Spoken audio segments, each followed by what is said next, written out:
Assalamualaikum warahmatullahi wabarakatuh. Waalaikumsalam warahmatullahi wabarakatuh. Selamat pagi. Pagi. Bagaimana kabar anak hari ini? Baik. Ya. Ya. Ya. Sudah sarapan semua belum? Sudah. Ya, sudah. Sebelum pembelajaran, patuh absen dulu ya. Ya. Para Maulidah, Lutfiana, Zainia, Zaikatia.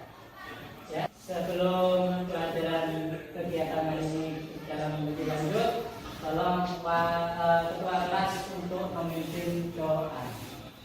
Berdoa mulai. Bismillahirrahmanirrahim.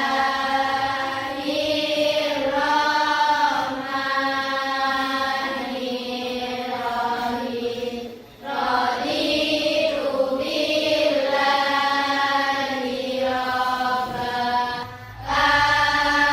Amin ya rabbal alamin. Terima kasih. Anak-anak, untuk hari ini kita akan belajar tentang materi yang awal kelas 9. Sebelum memasuki bab pertumbuhan dan perkembangan, kita review dulu pembelajaran sebelumnya, yaitu waktu kalian duduk di kelas 7. Kenapa? Karena itu prasyarat sebelum belajar hari ini tentang pertumbuhan dan perkembangan, ada pengetahuan prasyarat. Nah, kalau prasyaratnya dipenuhi, ya alhamdulillah. Kalau tidak, ya kita perbaiki nanti. Apa itu? Yaitu tentang makhluk. Makhluk itu ada dua, makhluk hidup dan makhluk tak hidup atau makhluk mati. Ada yang masih ingat apa ciri-ciri dari makhluk hidup? Angkat tangan yang bisa. Ciri-ciri makhluk hidup apa? Salah satunya bernafas. Satu, mengeluarkan kotoran atau mengeluarkan zat sisa. Contoh keringat, air besar, air kecil, itu adalah zat sisa. Apalagi pertumbuhan dan perkembangan. Ada lagi? Ya, itu salah satu dari ciri-ciri makhluk hidup, yaitu pertumbuhan dan perkembangan yang akan kita bahas hari ini. Kemudian ada yang tahu nggak apa itu pertumbuhan dan perkembangan? Nggak tahu ya? Nanti akan dibahas ya. Nanti akan dibahas apa itu pertumbuhan dan perkembangan. Ada yang coba? Mungkin ada yang tahu perkembangan dari siklus manusia? Apa jadi kepompong dulu atau gimana? Gak ada ya?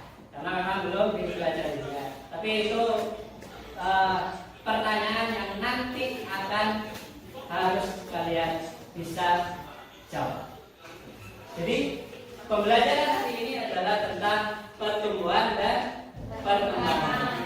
Tujuan pembelajaran hari ini yaitu melalui diskusi kalian para peserta didik bisa menjelaskan apa itu pertumbuhan dan perkembangan dengan benar. Ya, pembelajaran hari ini menggunakan dalam metode problem based learning. Nanti Pak Guru akan menayangkan sebuah video, ya, menayangkan sebuah video tentang siklus. Silakan kalian sesuai kelompok, ya, mengamati, menganalisa, mendiskusikan dengan kelompok, kemudian buat laporannya, kerjakan nanti Pak Guru kasih LKPD-nya, kerjakan LKPD-nya, presentasi di depan. Silakan nanti videonya diamati, dianalisis, kemudian disambung lagi dengan studi literatur, ya, dari buku yang nanti akan Pak Guru juga bagikan yang sudah teman kalian persiapkan yang dari bagus. Paham ya? Ya. Embrio itu juga menempel di rahim yang biasa disebut embrio dan telah struktur dasar tubuh manusia. Bayi baru lahir.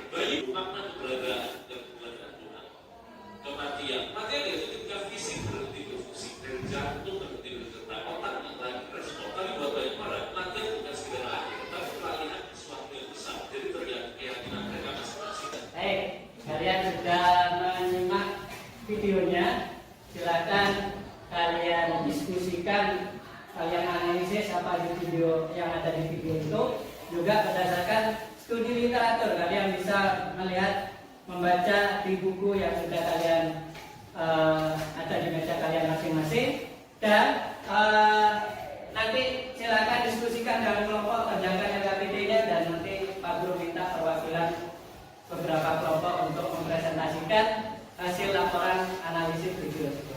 Silakan mulai ya.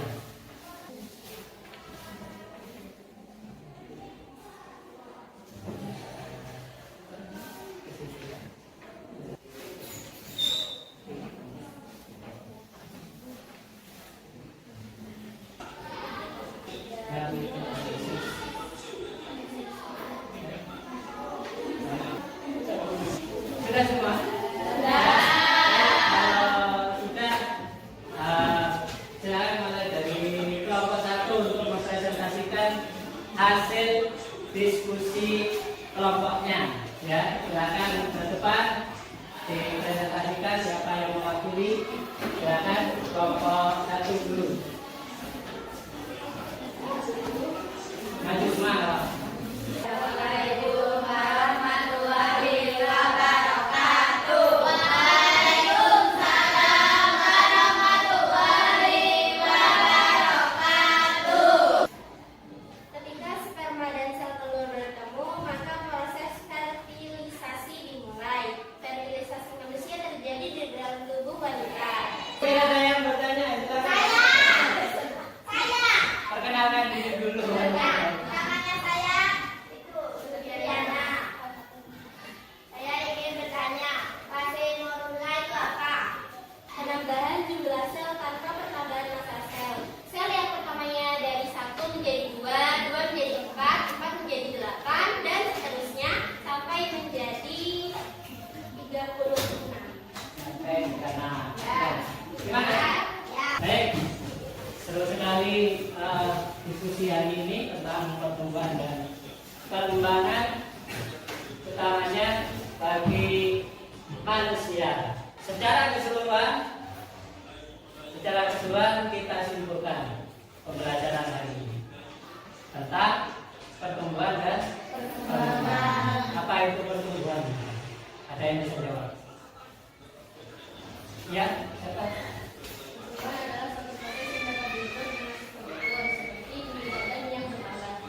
Pertumbuhan adalah proses pertambahannya yang dapat diukur. Itu adalah kata kuncinya untuk pertumbuhan. Dapat diukur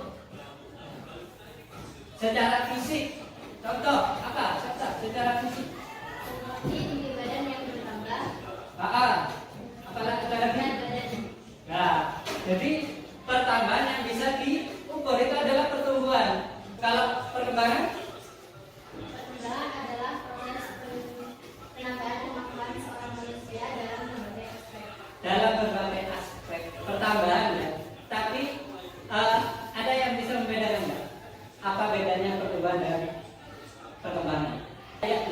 Kalau pertumbuhan bisa dilihat, kalau perkembangan bisa dirasakan. Betul sekali. Kalau pertumbuhan bisa dilihat dan dia apa tadi? Diukur. Pertambahan, proses pertambahan bisa dilihat dan bisa diukur. Tapi kalau perkembangan Bisa dirasakan. hanya bisa dirasakan, nggak bisa diukur, nggak bisa dilihat. Contohnya apa? Seorang bayi betul belum bisa berbicara, namun ketika sudah berusia 4 tahun, anak tersebut bisa berbicara dengan lancar. Bisa berbicara. Apalagi tambah pola pikir, artinya tambah pintar, itu namanya berkembang. Kalian dari tadi yang nggak tahu apa itu tentang pertumbuhan dan perkembangan sekarang menjadi tahu. Itu namanya perkembangan.